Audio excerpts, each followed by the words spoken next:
Okay, let's go. Number 1.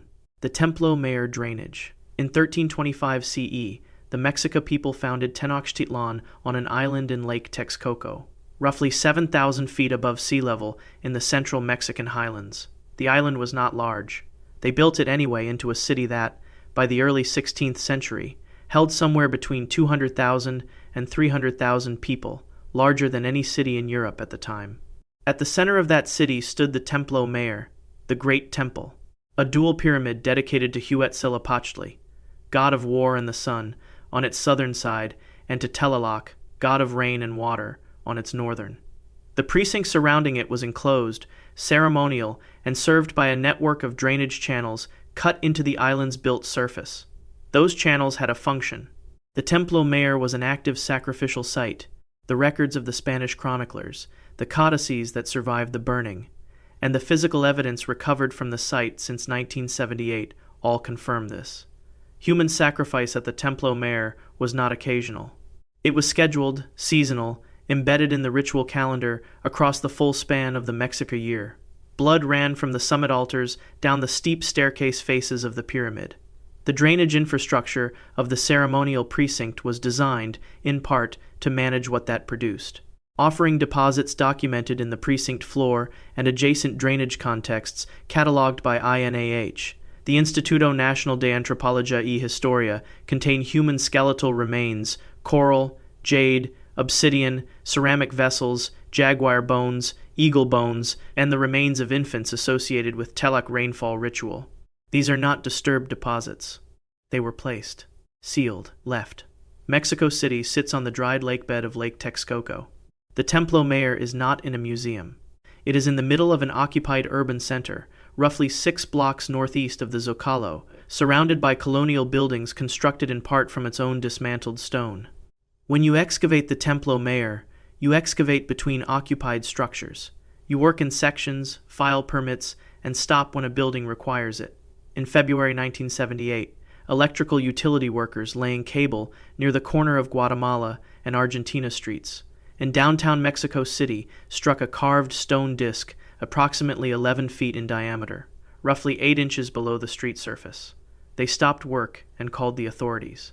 Eduardo Matos Moctezuma, the archaeologist who would direct the resulting Templo Mayor project, identified the stone as a depiction of Coyolxauhqui, the dismembered lunar goddess, defeated in mythological combat by Huitzilopochtli, placed at the base of his staircase. The discovery triggered one of the most consequential urban excavations in the Western Hemisphere. It has not stopped. Among the materials documented in excavation since 1978, 186 offering caches, catalogued across 7 distinct construction phases of the pyramid. The caches contain human skulls, prepared and placed. They contain children's remains. They contain objects transported from across Mesoamerica, turquoise from the northern frontier, greenstone from Guerrero, marine material from both coastlines. The drainage channels of the ceremonial precinct run through these same depositional layers. Whatever passed through those channels during the active life of the precinct passed through the substrate that holds these deposits.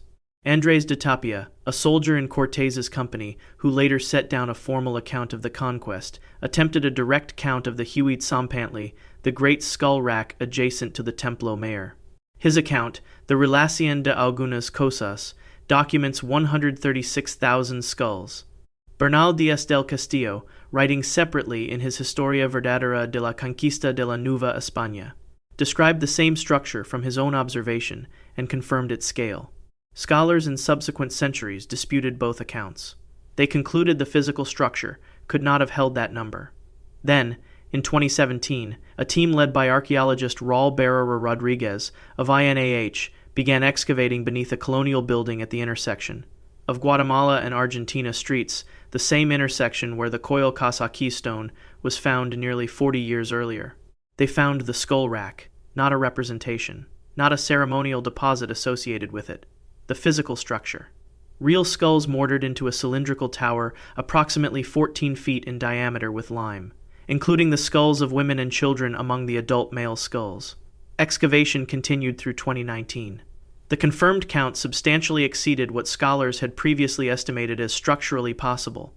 The drainage channels of the ceremonial precinct run adjacent to the recovered structure. The full Huitzilopochtli has not been excavated. A colonial building occupies the ground above the remaining sections. Accessing what remains requires addressing what sits above it. That has not happened yet. The sealed sections of the Templo Mayor ceremonial precinct's drainage network remain beneath occupied city blocks. INA controls all documented archaeological contexts. Undocumented contexts are breached regularly. Construction projects in Mexico City, a city built on compressible lakebed sediment that sinks measurably each year, routinely break into chambers not recorded on any survey. Some are documented when found. Some are assessed, sealed, and returned to the construction schedule the city requires. The drainage channels of the Templo Mayor precinct receive the material output of an active sacrificial complex for approximately 2 centuries. The physical record of what passed through them is partially recovered, partially catalogued, partially accessible to study. The rest is still down there, beneath the streets of a city of 22 million people who cross above it every day without knowing precisely what lies sealed below the surface they walk on. Number 2. The drains of Mohenjodaro, 2500 BCE. The Indus Valley, in what is now Pakistan. While Egypt is raising the pyramids and Mesopotamia is carving its earliest written records, a third civilization has built a city that, by most modern engineering assessments, should not have existed for another 2,000 years. Mohenjodaro is a city of approximately 40,000 people on a grid of streets so precisely laid down that excavators in the 1920s initially assumed they were looking at a medieval city, not something from the 3rd millennium BCE. The blocks are planned. The buildings are planned. The drainage system is the most sophisticated in the ancient world, and it is planned. Every house is connected to it. Covered brick channels run beneath every major street. Manholes precisely fitted removable covers provide access for maintenance. Smaller household drains connect to the street channels. The street channels connect to larger collector drains at the city's edge. Wastewater moves downhill by gravity through a system of slopes and junctions designed by people who understood hydraulic engineering 3.5 millennia before Rome built the Cloaca Maxima. Some houses have rooms that function as bathing areas, their floors sloped toward drains. Some have what appear to be flush toilets, a seat over a channel that connects to the street system. The comparative sophistication is documented fact. Sir John Marshall, Director General of Archaeology in India, published the initial excavation findings in 1924 in the Illustrated London News, and the professional response was immediate and consistent. What had been found in the Indus Valley was not supposed to exist when it did. Then, around 1900 BCE, it stopped. The city was abandoned. Not gradually, the way cities usually fade, but within what the archaeological record suggests was a relatively short period. The 40,000 people of Mohenjodaro left. The drains were left in place. The streets were left. The buildings, or what remained of them, were left. The drainage system that had been maintained and inspected through a network of manholes was simply no longer maintained. Why? The question has been formally debated since the first excavations. Sir Mortimer Wheeler, excavating in the late 1940s, interpreted the skeletal remains he found in the upper levels of the city as evidence of a massacre, an invasion from the northwest that ended Mohenjodaro violently. He called one area of the site Massacre Street. The theory held for decades. The skeletons were real. Dozens of them, found in the streets and near the drainage channels in the upper levels of the city, many in positions inconsistent with formal burial, lying where they fell, or in groups, or with no burial goods of any kind. But subsequent analysis has complicated Wheeler's interpretation. Forensic examination of the skeletal material identified no consistent pattern of weapon trauma. The bones do not, as a group, show the kind of injuries that a single violent event would produce. Some individuals show possible perimortem trauma. Many show none. The mass invasion thesis has not survived the physical evidence. What has replaced it is not a single answer. It is a collection of theories, none confirmed, none eliminated. Climate change, the drying of the Gagar-Hakra River, which may have been the Sarasvati of the ancient texts, depriving the city of a major water source. Disease, possibly cholera or typhoid, spreading through the drainage infrastructure when the water supply deteriorated. Flooding cycles that compromise the buildings and sanitation system. A combination of all of these. The drainage contamination hypothesis is the one that contains the greatest irony. The engineering miracle that made Mohenjodaro possible, the most sophisticated sewer system of the ancient world, may have become the vector of the civilization's collapse. As the water supply declined and the drainage system failed, the very channels that had protected the city's population from waterborne disease began to concentrate it. The manholes that had allowed maintenance access became points of contamination. The connected network that moved waste away from population centers reversed its function. The people near the drain channels died, and then more people died. And then, by the early 2nd millennium BCE, no one was left to maintain the drains at all. In 1980, UNESCO added Mohenjodaro to its list of World Heritage Sites in danger. The site has been deteriorating for decades under inadequate protection conditions, rising water tables, salinization of the brick, erosion. The Pakistan Heritage Authority has restricted significant portions of the site from excavation in order to prevent further damage. Sections of the ancient drainage system in the lower levels of the city are sealed, not because of what was found in them, but because reopening sealed environments at the current state of the site would accelerate their destruction before the material inside could be properly documented.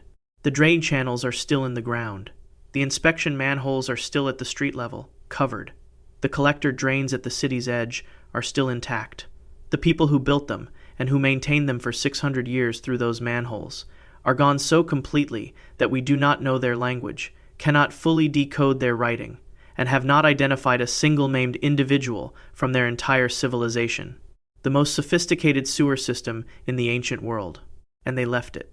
The manholes are still there, in the ground, under the open sky at the edge of the Sindh province of Pakistan, sealed, waiting for a maintenance crew that stopped coming 3,900 years ago. Number 3. The Aerodanos Drain. Before Athens built the Parthenon, before it fought the Persians at Marathon, before it became the intellectual center of the ancient world, it had a river. The Aerodanos, a small stream that descended from the slopes of Mount Lycabettus, ran through the Potter's District and the city's main cemetery, passed through the Agora, and drained toward the coast. By the 5th century BCE, the Aerodanos had been enclosed, canalized, converted from a river into a drainage channel running beneath the city's streets and between its most significant institutional spaces. It received rainwater, runoff, and the overflow from the city's bathing and workshop facilities. It ran, effectively, as Athens' primary drainage infrastructure for centuries. It ran through the Kerameikos. The Kerameikos was the Potter's District Keramos. Pottery gave the word ceramics to every language that followed. But it was also Athens' most important burial ground. The deme of Kerameikos lay along the road outside the Dipolon Gate, where the city's war dead were interred and honored each year, where the wealthy built monumental grave markers, where the city's relationship with its own dead was most formally expressed. The Aerodanos drain ran directly through this district, beneath and beside the tombs, between the grave monuments. In 1997, archaeologists from the German Archaeological Institute, conducting excavations in the Kerameikos sector adjacent to the ancient drainage channel, broke through into a pit. Inside the pit, 17 human skeletons, adults. Their hands had been bound behind their backs. There were no burial goods, no grave markers above the surface, no indication that whoever had placed them here intended anyone to find them, or had prepared them for the afterlife in any recognized Athenian funerary tradition. They were thrown in. The physical evidence was consistent with deliberate binding and disposal rather than any form of burial. The pit was adjacent to a section of the Aerodanos drainage channel, near enough that, depending on the original topography, materials deposited there might have reached the drain during periods of high water. The dating returned a period consistent with the late 7th century BCE specifically, consistent with a documented historical event that Thucydides describes in Book 1 of the Peloponnesian War In 632 BCE, a man named Cylon attempted to seize control of Athens. The attempt failed. Cylon escaped, but his supporters sought sanctuary at the altar of Athena on the Acropolis. The Alcmeonide family, controlling the archons at the time, gave the followers a guarantee of safe conduct, then killed them anyway. Some accounts suggest they were killed at the altar itself. Others say they were dragged from it, which, under Athenian religious law, was a sacrilege equivalent to the killing, perhaps worse. Thucydides calls the consequences of this act the curse of the Alcmeonades. He describes it as a pollution, a religious stain that clung to the family, and by extension to Athens for generations. The curse is invoked, in Thucydides' account, more than 150 years later. The Spartans cited it as a reason Athens could not be trusted in negotiations. The 17 skeletons in the pit adjacent to the Aerodanos drain are the most likely physical evidence of that event recovered in 2,500 years of Athenian archaeology. Their hands were bound. They were not buried with honor. They are in the archive of the National Archaeological Museum in Athens. The pit has been backfilled. The section of the drain near the pit is not part of any public excavation. But the 17 bodies are not the only thing the Aerodanos held. Excavations of the ancient drainage channel itself, conducted over the course of the 20th century by the American School of Classical Studies during their systematic Athenian Agora project, found ceramic vessels deposited in and around the drainage channel. These are a well-documented phenomenon in ancient Athenian archaeology, and the Aerodanos produced them in quantity.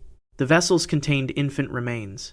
The practice of depositing infants, newborns, and very young children who died before they had been formally named and incorporated into the family unit in drains, wells, and water features rather than in cemeteries is documented across multiple ancient Mediterranean sites and has been the subject of significant scholarly analysis. It was not illegal. It was practiced consistently enough to produce a distinct archaeological pattern. In the excavated sections of the Aerodanos drain and its immediate vicinity, more than 450 such ceramic vessels containing infant remains have been recovered. The number is documented in excavation publications from the Agora. The channel ran. The city deposited. The drain received children who had not yet been given names, across centuries of Athenian history. The drain held both things simultaneously. The political dead, disposed of without ceremony, their hands bound. And the unnamed dead, too young to have had a ceremony to refuse them. The Aerodanos runs beneath modern Athens. A section of it is visible at the Monastiraki metro station. Passengers walk above, a glass floor panel through which the ancient drainage channel is lit and displayed. The Kerameikos section is an open archaeological site. The areas adjacent to the 1997 pit, and the deeper sections of the channel where the vessel deposits continue, are under the jurisdiction of the Greek Ministry of Culture. Access is not granted for independent investigation of the sealed sections.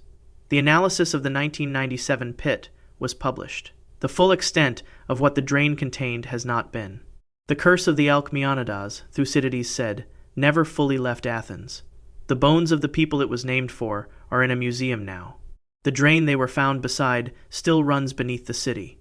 Number 4. The Jerusalem Drainage Channel, 70 CE. Jerusalem.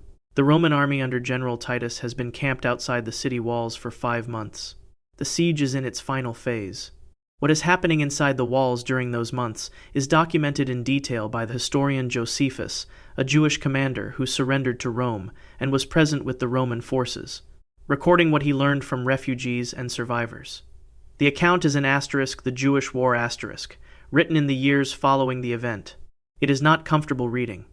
Josephus describes the famine inside Jerusalem in the siege's final months as reducing people to consuming leather, sandal soles, hay, and materials not intended as food. He records individual cases, named people, specific details. He is not sensationalizing. He is recording. By August of 70 CE, the Romans breached the walls of the upper city. The temple burned. What they agree on is the result. The city of Jerusalem, the center of Jewish political and religious life, was being destroyed in real time. People fled, some to the harbor, some toward the desert, some went underground. Beneath Jerusalem, built into the limestone bedrock and the accumulated construction of the Herodian period, ran a drainage channel. It had been constructed or significantly expanded during Herod the Great's vast building projects in the late 1st century BCE, as part of the infrastructure beneath the 1st century road, the main commercial street running north from the Pool of Siloame through the Tyropoeon Valley.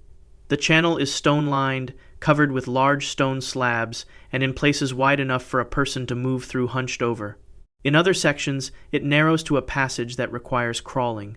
It runs for a substantial portion of the city's length, carrying rainwater and runoff northward from the elevated pool toward the valley. In August of 70 CE, it also carried people. Josephus writes, "Many of them died in these subterranean passages, many of famine, many also of the sword, and many of them were laid as dead on each other. Many there were who gave themselves up to be slain. Some of them were caught when attempting to escape, some after the manner of robbers. The Romans searched. They found some of the people who had gone below. Not all of them. Sections of the channel collapsed under the weight of rubble from the destruction above. Sections were blocked by debris. Some people who entered the channel during the final assault on the city were never found by the Roman search parties. The channel held them in the compacted fill that accumulated over the following decades and centuries, as Jerusalem was rebuilt above, layer by layer. In 2004, archaeologists Ronnie Reich and Eli Shukron of the Israel Antiquities Authority began systematic excavation of the drainage channel. The work continued for years, slowly working through nearly 2,000 years of compacted sediment and collapsed material that had filled the stone-lined passage. The excavation documented the channel's construction in detail for the first time. The quality of the stonework, the dimensions of the passage at different points, the original stone cover slabs, many still in place, that had concealed the channel from the street above since before the siege. What they recovered from inside the channel has been published in the Israel Exploration Journal *. Bronze coins of the Jewish revolt against Rome, minted specifically in the years 66 to 70 CE, during the revolt itself found inside the channel. Pottery vessels, stone weights of the kind used in commerce, and a sword. An iron sword, still in its leather scabbard, recovered from within the stone-lined drainage channel. The scabbard was preserved by the anaerobic conditions created by the sealed stone passage and the sediment that had covered it. The sword is now on display in the City of David Museum in Jerusalem. It represents, in a single physical object, the question of what happened to the person who carried it through the channel and did not carry it out. Human remains were recovered in several sections of the channel. In one sealed section, the evidence indicated a group individuals together in a confined passage, in a configuration the Israel Antiquities Authority has documented but not released in full public detail. The remains were catalogued, the sections were sealed, and further investigation of the sealed areas requires IA coordination that has not been granted to independent researchers. There are marks in the stone of one passage section. At a height consistent with a person moving crouched or crawling, on the limestone wall of the channel, the stone shows patterns of repeated contact, the kind of marking produced when hands move along a wall surface in the dark for an extended period, finding the way forward by touch. Limestone walls do not record motion easily. The marks are there. The accessible section of the Jerusalem drainage channel is now open to the public as part of the City of David Archaeological Park. Visitors move through it in groups, single file, past the ancient stone slabs in the limestone walls. The ceiling is low in sections. The passage is cool and close. At the end of the accessible route, barriers mark the boundary of the open section. On the other side of those barriers, the channel continues. The IAA holds the records of what was found in the sealed sections. The sealed sections are not accessible for independent investigation. The sword in the museum. Iron, 1st century CE, still in the scabbard. Found in a drainage channel beneath the streets of a city that was on fire above it. Someone carried it in. The channel held it. The channel held it. The channel held everything it was given. Number 5. The Ashcolon Sewer, 1988. Ancient Ashcolon, on the Mediterranean coast of what is now southern Israel. A Harvard University excavation, directed by Professor Lawrence Steger, is working through the layers of a Roman period building in the south of the site. The building is large. Its architecture is consistent with a Roman commercial bathing facility, the floor plan, the water channels. The tiled surfaces follow the pattern that appears at Roman bath complexes across the empire. Some elements of the layout and the recovered artifacts are also consistent with an establishment providing commercial entertainment of the kind documented at Roman port cities along the Mediterranean. The nature of the building is relevant to what comes next. The excavation proceeds through standard methodology. The layers are removed, documented, recorded. The building's walls are traced, the floor surface is cleared. Then they open the sewer. A drainage channel runs beneath the main floor of the building. It is stone-lined, approximately 2 feet wide. Standard Roman construction for waste drainage from a bathing complex. The channel is cleared from above. The accumulated material inside it is removed and sifted, the way all archaeological sediment is processed. The material contains bones. The first assessment identifies them as infant bones. The excavation pauses. The full length of the accessible drain is investigated. The osteological analysis is performed by physical anthropologists Patricia Smith and Gila Kahila of Hebrew University. Their findings are published in the Journal of Archaeological Science in 1992 under the title Identification of Infanticide in Archaeological Sites, a case study from the late Roman to early Byzantine periods at Ashcolon, Israel. The count documented in that publication, close to 100 individuals. Close to 100 newborn infants recovered from a single drainage channel beneath a single Roman building at Ashkelon. The analysis was precise and its findings were specific. The individuals ranged in age from 0 to 1 week at the time of death. A portion of the sample showed indicators consistent with infants surviving only hours after birth, before death. The age determination was based on multiple skeletal markers: the state of bone fusion, the development of specific ossification centers, and the overall size of the skeletal elements. The bones showed no signs of disease, no markers of malnourishment or growth disruption, no evidence of skeletal abnormality or neonatal pathology. Every physical indicator that can be assessed in skeletal remains of this age pointed in the same direction. These were healthy infants. They were in the sewer. Roman law recognized and regulated the practice. The institution known as *patria potestas, *paternal authority, granted the male head of a Roman household absolute legal authority over the lives of children born within it, including the newborn. A newborn presented to the father could be accepted into the family or rejected. A child rejected was exposed left at a designated public location, or killed. The practice was not illegal. It was not a crime. It was a private domestic decision protected by law. The scale of the Ashkelon drain does not match the pattern of a private household. Close to 100 infants. 1 sewer. 1 building.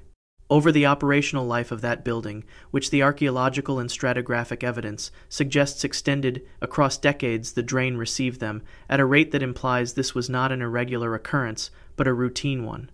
The drain was built to move wastewater. It functioned as designed. The infants were moved through the same channel. The analysis required sustained work over a significant period, documenting close to 100 individuals, each requiring careful recovery, cleaning, and systematic osteological examination, is a substantial undertaking. During the cataloging phase of the Ashkelon sewer analysis, several members of the excavation team asked to be reassigned from work on the infant remains. This is part of the documented project record. It is noted here because it is part of what the archaeological record of this excavation contains. The drain was documented in full. The documentation was completed. The sewer was then sealed with poured concrete. The concrete fill is still in the drain. The building's footprint was incorporated into the ongoing development of the modern city of Ashkelon, as the area was built over in subsequent decades. The specific location of the drain is now beneath a road. There is no marker at the surface. There is no formal public designation of the site. There is no sign. The 1992 publication in the Journal of Archaeological Science is the primary public record. The Israel Antiquities Authority holds the archaeological records, and the skeletal material, some specimens are in IAA storage facilities. Some remains are documented as remaining in situ, sealed in the concrete-filled channel below the modern road. A follow-up investigation of the specific drain location was not conducted after 1992. The subsequent development of the area has made ground-penetrating survey of the Donbass, of the original drain location impractical without significant disruption of modern infrastructure. The building is gone. The road is there. The city of Ashkelon today has a population of approximately 150,000 people. It has beaches, a national park, restaurants, hotels. Modern Ashkelon operates over ancient Ashkelon the way all modern cities operate over their past. Continuous, indifferent, present on the surface. One of those surfaces is a road. Roman law permitted what happened in that sewer. Every infant recovered in that drain was someone the law said could be disposed of. The law doesn't change what close to 100 is. The drain is sealed.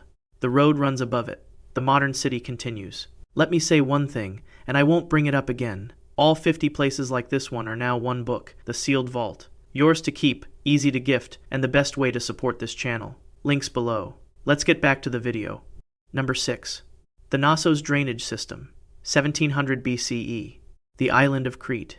The Minoan civilization is at its architectural and cultural height, building and rebuilding the palace complex at Knossos on a scale and with a technical sophistication that no Mediterranean culture will match for the next 1,500 years. When Arthur Evans begins excavating at Knossos in 1900, the first thing that disorients him is the plumbing. Not the frescoes, which are spectacular. Not the scale of the palace, which covers approximately 54,000 square feet across multiple stories, making it larger than any contemporary structure in Europe or the Near East. What disorients Evans is the drainage system, because it should not exist at this technological level in 1700 BCE. Terracotta pipes fitted with parabolic cross-sections that reduced sediment buildup and maintained water flow. Collar joints between pipe segments that prevented leakage at the connections. Drainage channels lined with lime plaster, sealed to prevent seepage. Gravita-fed water running through channels from a source on the hill above the palace, down through the interior, before discharging through the drainage system into the valley below. And in the private apartments of the upper stories, a seat over a stone channel that connected to the palace drainage. The comparison that archaeologists have returned to, repeatedly, is that what Evans found at Knossos in 1900 was more sophisticated than the plumbing in much of 19th century London. Evans published his findings in Asterisk, The Palace of Minos Asterisk, a 4-volume work produced between 1921 and 1935. In the volumes among the frescoes and the pottery and the architectural analysis are notes about certain deposits in the lower levels of the palace material found near the drainage infrastructure in the palace's lower service areas that Evans describes as unusual and marks for further study. The further study is not detailed in the published volumes. In 1979, the British archaeologist Peter Warren excavated a building north of the main palace at Knossos, designated in the archaeological literature as the North House. In deposits found near drainage channels in the lower levels of this structure, Warren recovered human bones. The individuals were young children and adolescents, aged between approximately 10 and 18 years, based on skeletal development. The number of individuals represented in the deposit was small but clearly defined. The bones showed knife marks. The marks were analyzed and found to follow the pattern produced by the systematic removal of soft tissue from bone, the same cut patterns that appear on animal bones at the same site that had been processed for consumption. The marks were not random. They were not post-mortem taphonomic processes. They were the marks of a blade, applied with purpose, to the bones of children. Warren published his findings cautiously. In Asterisk Archaeology, Asterisk magazine in 1984, he presented the bone evidence and its implications, noting the interpretation the evidence supported while acknowledging that certainty about ritual behavior in the archaeological record is inherently limited. He proposed that the deposit was consistent with evidence of ritual sacrifice, and that the nature of the postmortem processing of the remains indicated practices that went beyond sacrifice alone. The response in the scholarly community was divided, as it has remained. Some archaeologists, reviewing Warren's analysis and subsequent bone studies, support his interpretation. Others have proposed alternative explanations, secondary burial practices, post-mortem processing for bone curation, taphonomic factors. The cut marks are not disputed. What made them, and the context in which they were made, is. In 1987, further excavation in the area adjacent to the North House and its drainage channels produced additional material from similar deposit contexts. The Greek Ministry of Culture halted the excavation of this specific area. Peter Warren was not subsequently granted excavation permits for the restricted zone adjacent to the North House drainage sections.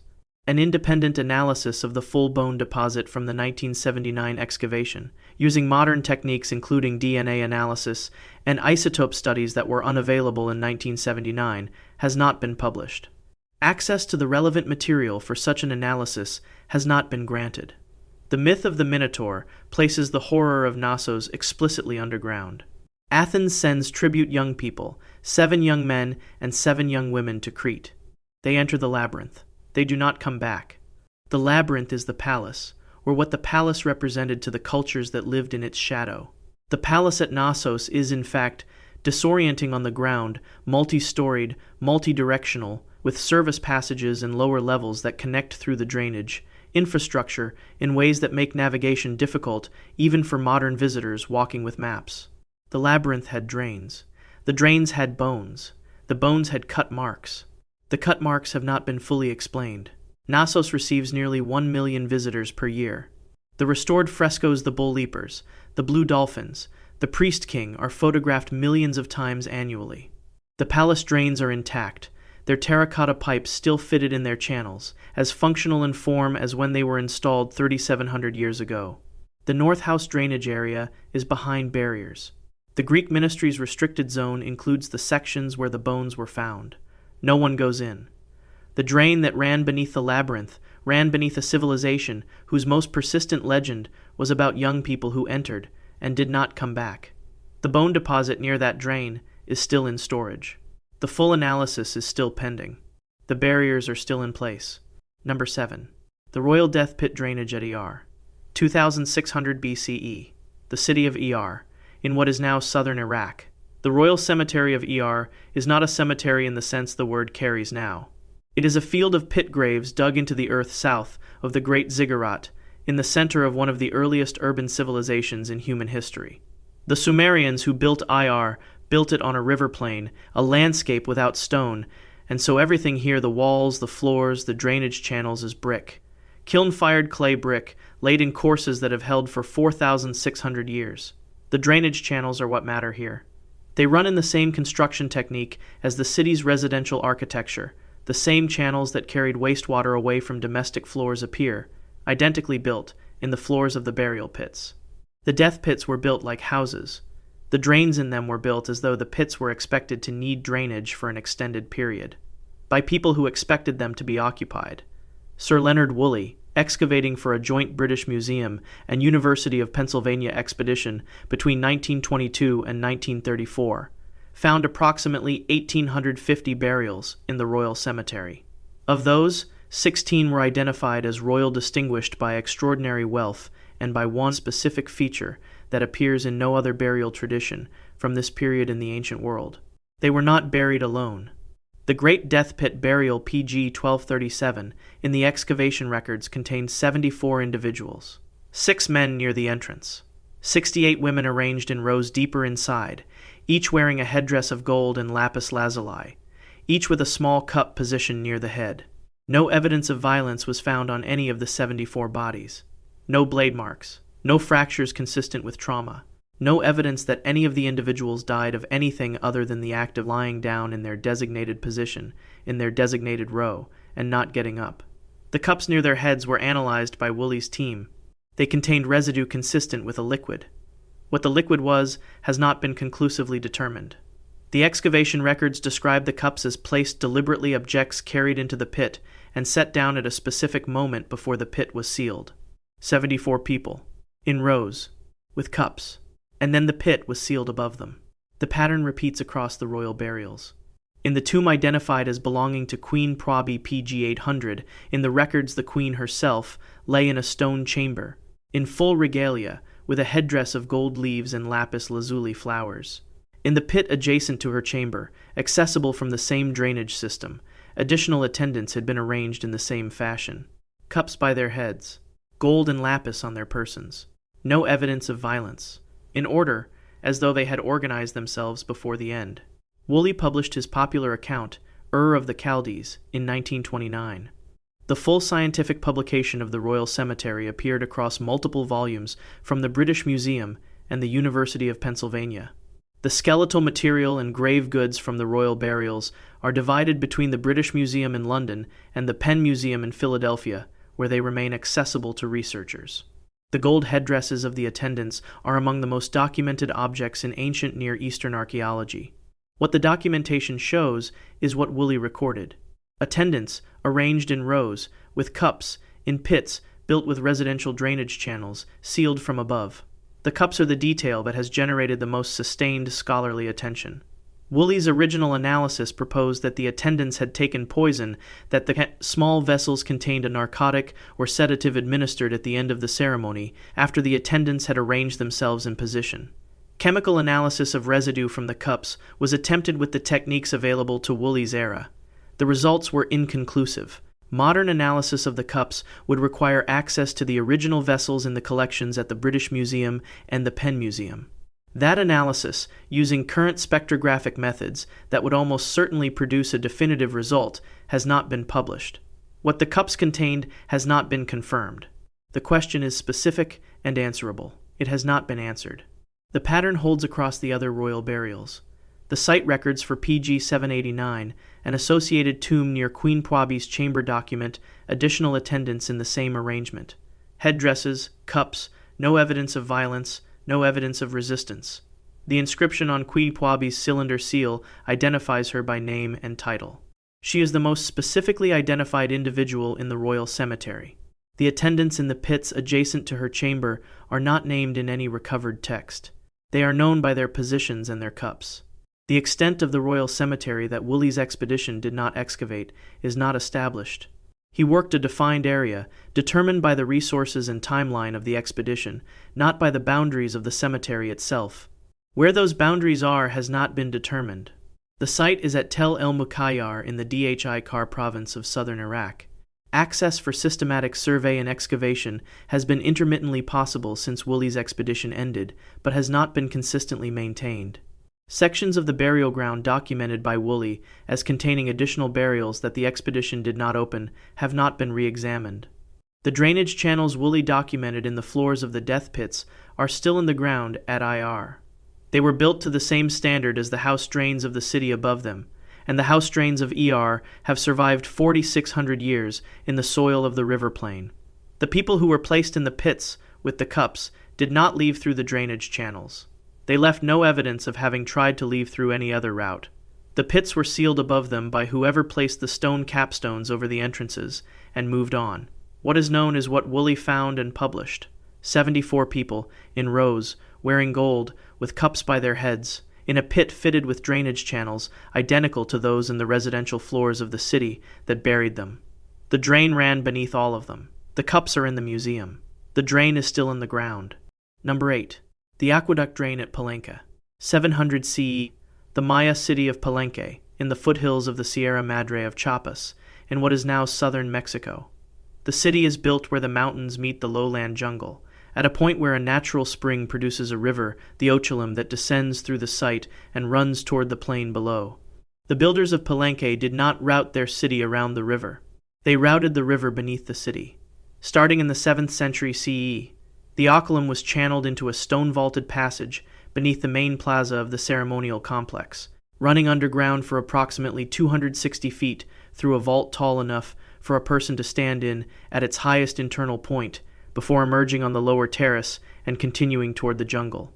The vaulted channel was not a sewage system in any modern sense. It was infrastructure-engineered drainage that redirected a moving river beneath a built environment, using corbelled stone vaulting to create a passage the plaza above would not collapse into. It was built to last. It has lasted. The Ochelim still runs through it. In 1949, an archaeologist named Alberto Razluilier, working for Mexico's Instituto Nacional de Antropología y Historia, was conducting a survey of the Temple of Inscriptions, the largest pyramid at Palenke, rising 75 feet from the plaza floor in 9 terraces, faced with the carved limestone panels that gave it its name. The floor of the temple's inner sanctuary was stone-flagged. One of the stones was different. It had 2 small holes bored into its surface, fitted with removable stone plugs. And along one edge, a drainage channel had been cut, a channel that ran toward the interior of the floor rather than toward the exterior of the building, as drainage should. Razluilier pulled the plugs from the holes and had the stone lifted. Beneath it, a stairway, descending into the pyramid. The stairway had been filled deliberately with rubble and clay, packed so completely that it took 4 full excavation seasons, 1949, 1950, 1951, and 1952, to clear. 66 steps, descending approximately 75 feet from the temple floor to a point below the base of the pyramid itself. At the bottom of the stairway, a triangular stone door, sealed with a stone slab. In front of the door, in the corridor, the skeletal remains of 6 individuals. They were not in burial positions. They were in the corridor, in front of a door. They had been placed there when the stairway was sealed left, at the entrance to whatever was beyond. Behind the triangular door was a chamber, and inside the chamber was the sarcophagus of Kayanish Janab Pakal, who had ruled Palenke for 68 years before his death in 683 CE. The sarcophagus lid weighed approximately 15,000 pounds. Its carved surface showed Pakal at the moment of death, descending into the Mayan underworld. His remains inside were covered with jade, a jade mosaic mask assembled from more than 200 pieces, jade rings on every finger, jade beads at his throat and wrists. The chamber walls were carved with images of his ancestors. The stairway had been filled, and the 6 individuals placed at its entrance at the time of the burial. The plugged-hole stone had been fitted over the top of the stairway from below from inside the pyramid, and then left there. Whoever fitted that stone into place and plugged the holes had no way out. Ruz Luilier's excavation records note this without elaboration. The stone was plugged from below. The stairway below it was filled. The 6 individuals were in the corridor. The tomb has been closed to all visitors since the 1990s. Carbon dioxide from the breath of tourists who entered during the years the tomb was open had begun to damage the carved limestone walls. INA sealed the entrance and has not reopened it for general access. Research access to the tomb chamber itself requires authorization from the INAH Scientific Commission that is not generally available. In 2019, a survey using ground-penetrating radar identified a natural underground river running beneath the Pat, the Temple of Inscriptions, a subterranean water channel, following the same geology that feeds the Oculum above. The survey suggested that Pakal's tomb may have been deliberately placed above this underground river, as a relationship between the burial and the underworld waterway. The relationship between the underground river and the vaulted drainage channel, above it both moving water through the same mountain, has not been fully mapped. That mapping requires access to the sealed infrastructure that INAH has not authorized. At the bottom of the 66-step stairway, in the sealed chamber, Ruz Luilier's excavation team found one more detail in the construction. A narrow stone tube, approximately 4 inches wide, ran from the sarcophagus chamber up through the fill of the stairway to the floor of the temple above. It connected the tomb, through the sealed passage, to the world outside. Ruz Luilier described it as a psychoduct, a channel for the spirit. It was built into the structure at the time of construction, before the stairway was filled and the floor stone was plugged. Someone designed a drainage-width tube from the dead to the living, sealed everything around it, and left it running. What it was expected to carry in which direction is not explained in any inscription found at the site. The drainage channel that Ruz Luilier noticed in 1949, the channel cut toward the interior rather than the exterior. In the floor of a sealed temple is what led to the door at the bottom of 66 steps. It was the wrong direction for drainage. It was the right direction for a stairway. Number 9. The Palace Drain of Nimrod, 879 BCE. The Assyrian king Ashurnasirpal II completes his new capital at Kalhu, on the upper Tigris River, in what is now northern Iraq. The city will be known later as Nimrud.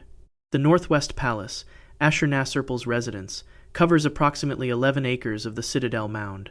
Its walls are lined with carved limestone reliefs, winged figures, lion hunts, battle scenes, the king receiving tribute. At the entrances to the major halls, Lamashu, the massive stone bulls with human heads and 5 legs, positioned so that they face forward from either angle of approach. Each one cut from a single block of stone, each one weighing over 10 tons. The palace was built to last. It lasted. When the Assyrian Empire collapsed under Babylonian and Median siege in 612 BCE, the palace fell with it. The Lamashu were buried under the collapsed mud brick. The reliefs were buried. The stone floors were buried. The drainage channels cut into the bedrock beneath those floors were buried. For 2,600 years, the buried citadel mound sat above the surrounding plain of northern Iraq. In 1988, a team of Iraqi archaeologists from the State Board of Antiquities and Heritage, led by Musahim Mahmud Hussein, was excavating beneath the stone-paved floors of the inner rooms of the Northwest Palace, specifically the rooms identified with the women's quarters of the palace, where the floors had not been lifted since Ashurnasirpal's builders set them. The team noticed drainage channels cut into the bedrock beneath the paving. Stone-lined channels running beneath the floor of the palace in the same direction water would move on a slope. They followed them. The channels led to sealed stone doors. Behind the first door, a vaulted tomb intact, jewelry of gold and carnelian and lapis lazuli, bronze vessels, alabaster jars, the skeletal remains of 2 women. No inscription identifying them was immediately apparent, but the quality of the objects was consistent with the highest status in the Assyrian palace. The first tomb was documented and sealed again, while the team continued. There were 4 tombs in total, found in sequence as the team worked through the drainage network beneath the palace floor. The second tomb, the most extensively documented, contained gold jewelry of extraordinary craftsmanship. Among the objects, a golden bowl inscribed with the name Yaba, wife of Tiglath-Pileser III. A second inscription in the same tomb bore the name Banatu, wife of Shalmaneser V. 2 queens from different reigns buried together. In the same tomb, on the wall of the chamber, an inscription that the Iraqi archaeologists translated and published. A curse, written on a clay tablet in cuneiform, addressed to whoever opened the tomb. It read, in part, "Should anyone disturb this burial, should anyone remove the jewelry, should anyone unseal this tomb, may the spirits of the dead find no peace, and may those who open it find none either." The team documented the curse, catalogued the objects, and continued. The total gold recovered from the 4 tombs exceeded 60 pounds in weight.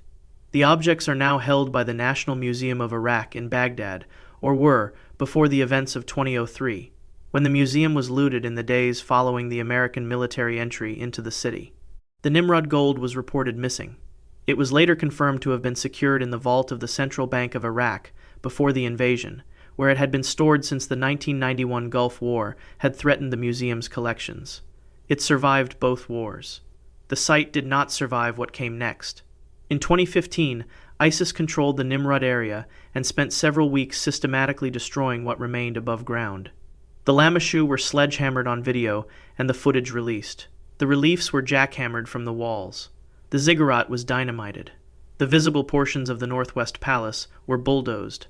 The destruction was documented by satellite imagery and by the perpetrators themselves, who filmed it and distributed the footage as a statement. After ISIS was driven from the area in late 2016, Iraqi archaeologists and international teams assessed the site. The above-ground structures were confirmed destroyed. The mound itself, the accumulated debris of the ancient citadel, had been bulldozed and disturbed across significant portions of its surface.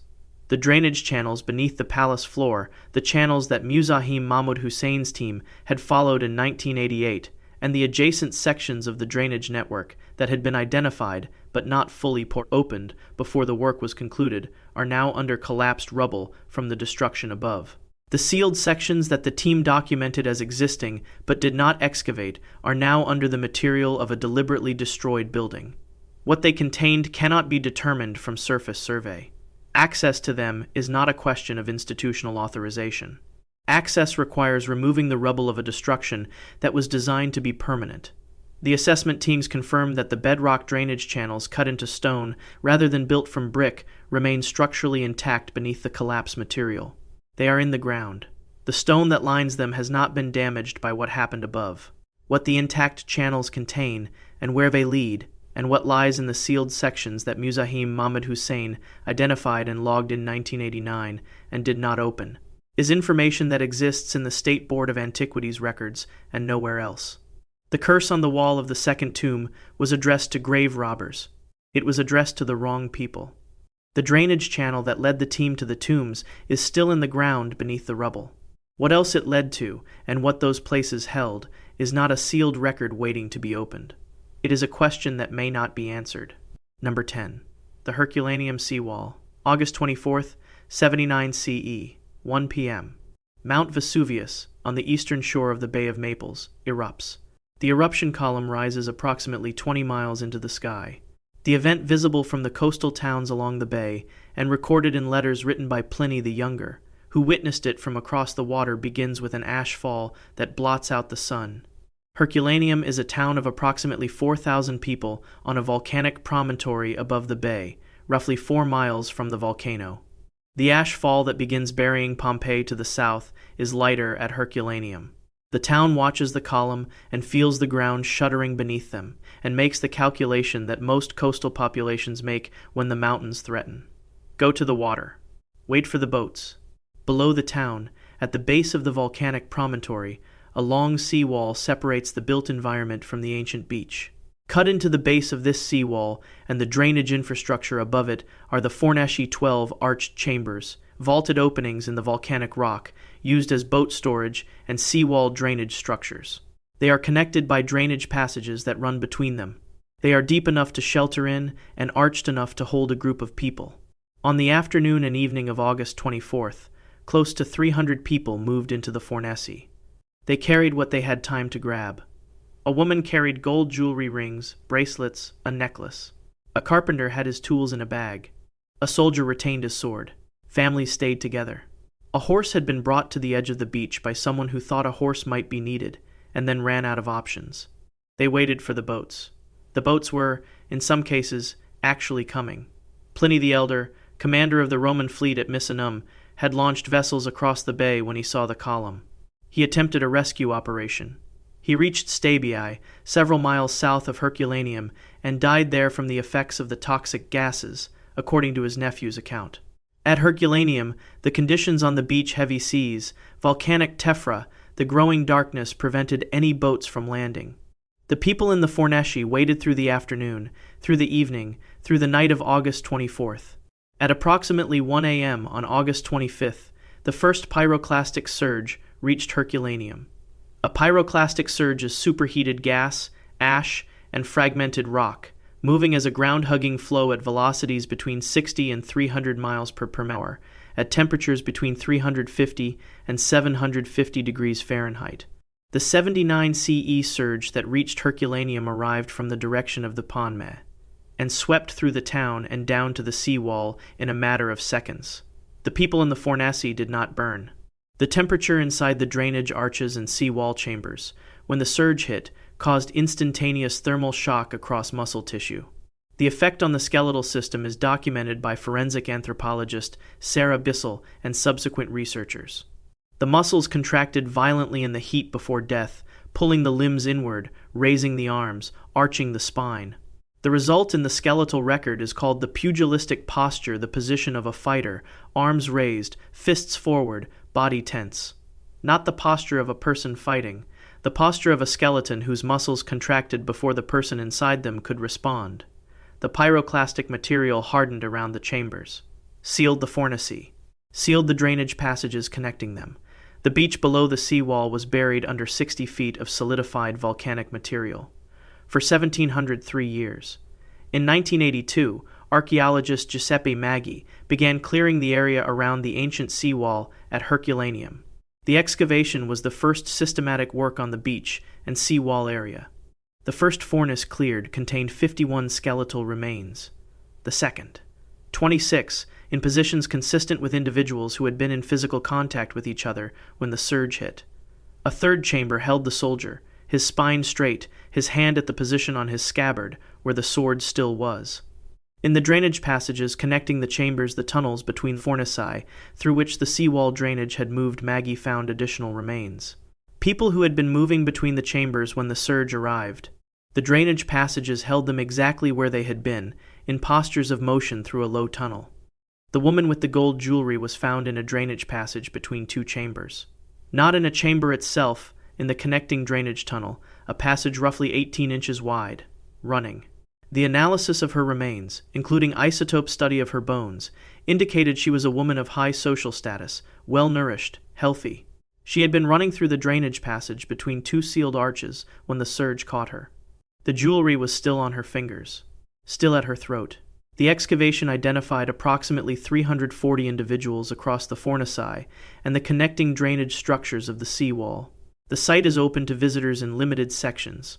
Some of the chambers are visible. The drainage passages and the majority of the unexcavated seawall structure are not accessible. Estimates from site archaeologists documented in excavation reports from Domenico Camardo and Mario Natamista suggest that hundreds more individuals remain in the unexcavated sections of the seawall and its drainage structures. The excavation's funding stopped. The work stopped. The people who went to the water on August 24th, 79 CE, and waited for boats that did not come, are still in the drainage arches of the sea wall. Most of them have not been found.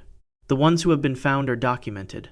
The ones who have not been found are still there, in the dark, in the posture of people who were moving toward something, toward the water, toward the boats, through the narrow drainage passage to the next arch when the mountain stopped them. 10 sewers, 10 sets of what archaeologists found inside them. 10 decisions to seal the record and step back. The drain always outlasts the city above it, and it always holds what the city sent down.